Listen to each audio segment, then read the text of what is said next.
উখিয়া টেকনাফ নিয়ে গঠিত কক্সবাজারে 4 আসনে ত্রয়োদশ জাতীয় সংসদ নির্বাচনী মনোনয়ন জমা দিয়েছেন 5 জন প্রার্থী। এর মধ্যে বড় দুই দল বিএনপি ও জামায়াতের প্রার্থী হলেন এই দুই দলের জেলার সভাপতি ও আমির। বিএনপি থেকে জেলা বিএনপির সভাপতি ও সাবেক সংসদ সদস্য শাহজাহান চৌধুরী এবং জামায়াত ইসলামী হতে জেলা জামায়াতের আমির ও টেকনাফের হোয়াইকং ইউনিয়নের সাবেক চেয়ারম্যান অধ্যক্ষ মাওলানা নূর আহমেদ আনোয়ারি প্রার্থী হয়েছেন। দলের কাছে এই আসন এখন মর্যাদা রক্ষার লড়াইয়ে পরিণত হয়েছে। নির্বাচনী হলফনামা অনুযায়ী বিএনপির প্রার্থী শাহজাহান চৌধুরীর বার্ষিক আয় 12 লাখ টাকা।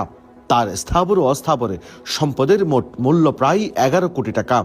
আয়ের উৎস হিসেবে তিনি বাড়ি ভাড়া থেকে 6,09,600 টাকা, কৃষিখাত থেকে 1,12,000 টাকা এবং মৎস্য খাত থেকে 4,50,000 টাকা দেখিয়েছেন।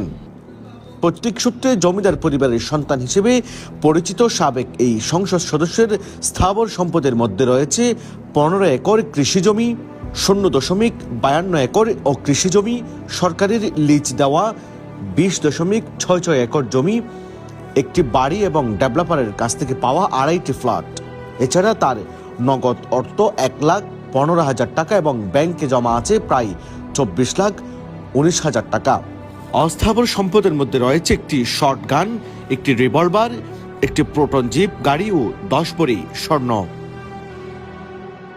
অন্যদিকে জামায়াতের প্রার্থী অধ্যক্ষ মাওলানা নূর আহমেদ আনোয়ারির বার্ষিক আয় 5,77,600 টাকা, যার বড় অংশই তিনি পেয়ে থাকেন শিক্ষকতা থেকে।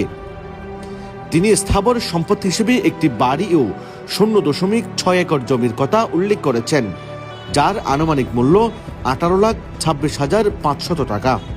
নগদ অর্থ না থাকলেও ব্যাংকে তার জমা রয়েছে 15,24,349 টাকা এবং স্বর্ণ আছে 10 ভরি।